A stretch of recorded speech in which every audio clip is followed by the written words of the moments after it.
दोस्तों सोचिए जरा, कल तक जो बांग्लादेश पाई पाई के लिए मोहताज था और भारत के सामने $2 बिलियन के लोन के लिए हाथ फैला रहा था, आज अचानक उसके तेवर कैसे बदल गए?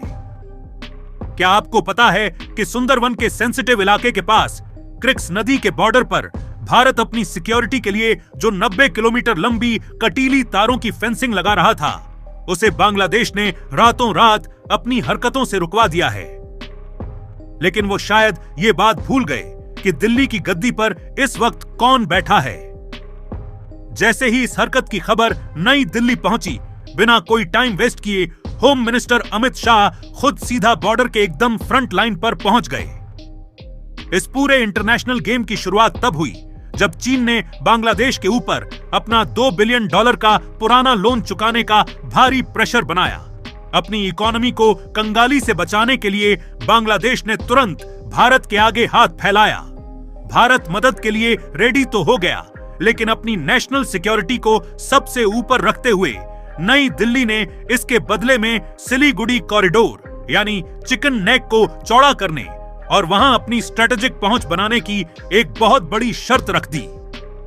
उस वक्त प्रॉब्लम में फंसे बांग्लादेश ने चुपचाप इस शर्त को मान तो लिया, लेकिन उसके ठीक एक ही दिन बाद वह अचानक अपनी बात से पलट गया। भारत पर प्रेशर बनाने की नाकाम कोशिश करते हुए उसने क्रिक्स नदी पर चल रहे हमारे फेंसिंग के काम को बीच में ही रुकवा दिया। दोस्तों, जैसे ही इस बड़े धोखे की भनक हमारे होम मिनिस्टर को लगी, वे बिना एक पल गवाए सीधा बॉर्डर पर पहुंचे और वहां तैनात इंडियन आर्मी के कमांडर्स को एक ऐसा स्ट्रिक्ट ऑर्डर थमा दिया जिसे सुनने के बाद बॉर्डर गार्ड्स बांग्लादेश यानी बीजीबी के ऑफिसर्स के पसीने छूट गए। आज की इस स्पेशल रिपोर्ट में हम इस पूरे जियोपॉलिटिकल मैटर का एक एक पन्ना खोलने जा रहे हैं। हम डिटेल में जानेंगे कि क्रिक्स नदी के इस दलदली इलाके में फेंसिंग रुकवाने के पीछे चीन का क्या मास्टरमाइंड चल रहा है। अमित शाह ने बॉर्डर पर पहुंचते ही इंडियन आर्मी को वो कौन सा सीक्रेट ऑर्डर दिया है जिसने ढाका से लेकर बीजिंग तक टेंशन बढ़ा दी है। और सबसे बड़ा सवाल, क्या बांग्लादेश की यह नई चाल उसके अपने ही पैरों पर कुल्हाड़ी साबित होने वाली है? देश की सिक्योरिटी से जुड़े इस सबसे बड़े मैटर को समझने के लिए वीडियो के आखिर तक जरूर बने रहिए, क्योंकि जब बात देश की हिफाजत की हो तो हर एक सच्चे हिंदुस्तानी का खून उबलना लाजमी है। इस पूरे बवाल की गहराई को समझने के लिए हमें सबसे पहले सुंदरवन और क्रिक्स नदी के इस बेहद मुश्किल एरिया को समझना होगा। दोस्तों, ये कोई नॉर्मल मैदानी बॉर्डर नहीं है जहां आसानी से खंभे गाड़कर तारबंदी की जा सके। ये पूरी तरह से घने जंगलों और पानी की अनगिनत छोटी बड़ी खाड़ियों से घिरा हुआ एक ऐसा इलाका है जहां से भारत के भीतर घुसपैठ और स्मगलिंग का रिस्क हमेशा सबसे ज्यादा बना रहता है। भारत काफी टाइम से अपनी सिक्योरिटी को टाइट करने के लिए इस पूरे 90 किलोमीटर के रास्ते पर एक बेहद मॉडर्न फेंसिंग लगाने के काम में जुटा हुआ था। ये काम भारत की तरफ से हमारे बॉर्डर के भीतर पूरी तरह लीगल तरीके से किया जा रहा था। लेकिन अचानक बांग्लादेश के बॉर्डर सिक्योरिटी फोर्स यानी बीजीबी ने इस पूरे कंस्ट्रक्शन पर ऑब्जेक्शन उठाते हुए इसे बीच में ही रुकवा दिया। दोस्तों, जैसे ही इस बड़े धोखे की भनक हमारे होम मिनिस्टर को लगी, वे बिना एक पल गवाए सीधा बॉर्डर पर पहुंचे और वहां तैनात इंडियन आर्मी के कमांडर्स को एक ऐसा स्ट्रिक्ट ऑर्डर थमा दिया जिसे सुनने के बाद बॉर्डर गार्ड्स बांग्लादेश यानी बीजीबी के ऑफिसर्स के पसीने छूट गए। आज की स्पेशल रिपोर्ट में हम इस पूरे जियोपॉलिटिकल मैटर का एक एक पन्ना खोलने जा रहे हैं। हम डिटेल में जानेंगे कि क्रिक्स नदी के इस दलदली इलाके में फेंसिंग रुकवाने के पीछे चीन का क्या मास्टरमाइंड चल रहा है। अमित शाह ने बॉर्डर पर पहुंचते ही इंडियन आर्मी को वो कौन सा सीक्रेट ऑर्डर दिया है जिसने ढाका से लेकर बीजिंग तक टेंशन बढ़ा दी है। और सबसे बड़ा सवाल, क्या बांग्लादेश की यह नई चाल उसके अपने ही पैरों पर कुल्हाड़ी साबित होने वाली है? देश की सिक्योरिटी से जुड़े इस सबसे बड़े मैटर को समझने के लिए वीडियो के आखिर तक जरूर बने रहिए, क्योंकि जब बात देश की हिफाजत की हो तो हर एक सच्चे हिंदुस्तानी का खून उबलना लाजमी है। इस पूरे बवाल की गहराई को समझने के लिए हमें सबसे पहले सुंदरवन और क्रिक्स नदी के इस बेहद मुश्किल एरिया को समझना होगा। दोस्तों, ये कोई नॉर्मल मैदानी बॉर्डर नहीं है जहां आसानी से खंभे गाड़कर तारबंदी की जा सके। ये पूरी तरह से घने जंगलों और पानी की अनगिनत छोटी बड़ी खाड़ियों से घिरा हुआ एक ऐसा इलाका है जहां से भारत के भीतर घुसपैठ और स्मगलिंग का रिस्क हमेशा सबसे ज्यादा बना रहता है।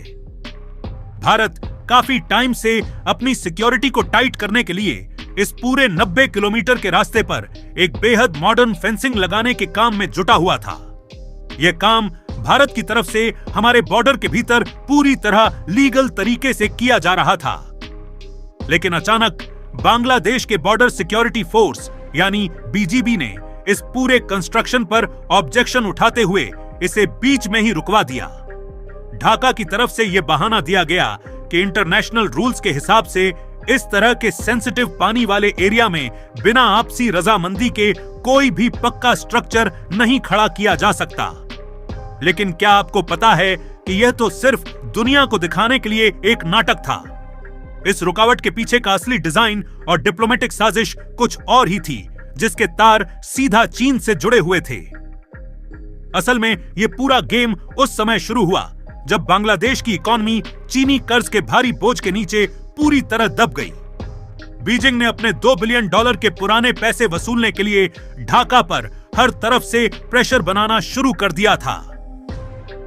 इस गहरे फाइनेंशियल क्राइसिस से बाहर निकलने के लिए जब बांग्लादेश ने भारत के सामने $1 बिलियन की नई मदद की गुहार लगाई, तो भारत ने भी अपने बॉर्डर को हमेशा के लिए सेफ करने का एक ऐतिहासिक फैसला कर लिया। भारत ने साफ कह दिया कि वह इस मुश्किल वक्त में अपने पड़ोसी देश की फाइनेंशियल हेल्प करने के लिए पूरी तरह रेडी है।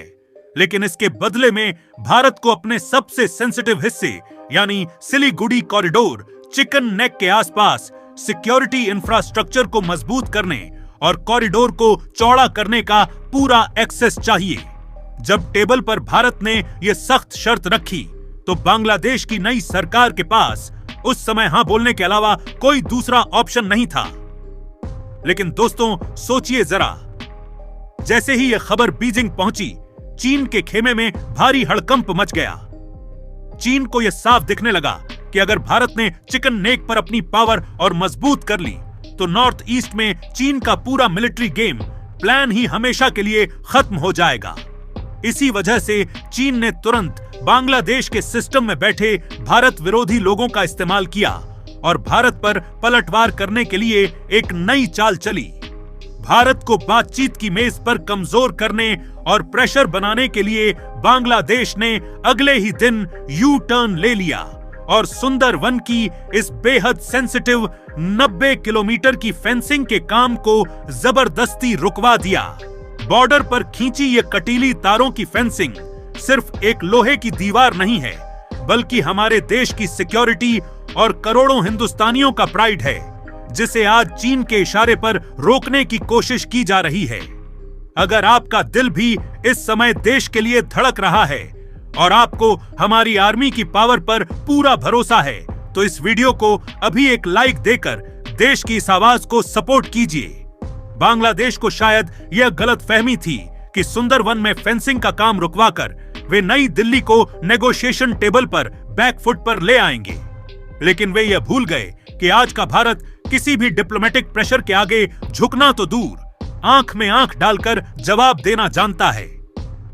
आप भारत के इस कड़े और स्ट्रिक्ट एक्शन को किस तरह देखते हैं? क्या आपको लगता है कि चीन के इस धोखे के बाद भारत ने जो कड़ा कदम उठाया है वह देश की सिक्योरिटी के लिए बिल्कुल परफेक्ट है? अगर आप भी हमारी इंडियन आर्मी की इस पावर पर पूरा भरोसा करते हैं और आपको अपने हिंदुस्तानी होने पर गर्व है, तो इस वीडियो को अभी के अभी एक लाइक जरूर दीजिए। दोस्तों, वीडियो बनाने में और सही इंफॉर्मेशन आप तक पहुंचाने में बहुत मेहनत लगती है, इसलिए इस वीडियो को अपने दोस्तों और फैमिली के साथ ज्यादा से ज्यादा शेयर करें ताकि हर भारतीय तक यह सच पहुंच सके। अपने दिल की बात नीचे कमेंट सेक्शन में हमसे जरूर शेयर करें और कमेंट बॉक्स को जय हिंद के नारों से भर दें। देश की सिक्योरिटी और ऐसी ही बड़ी अपडेट्स सबसे पहले देखने के लिए हमारे चैनल को अभी सब्सक्राइब करें। अपना कीमती समय देने के लिए आप सभी का बहुत बहुत धन्यवाद। जय हिंद, जय भारत।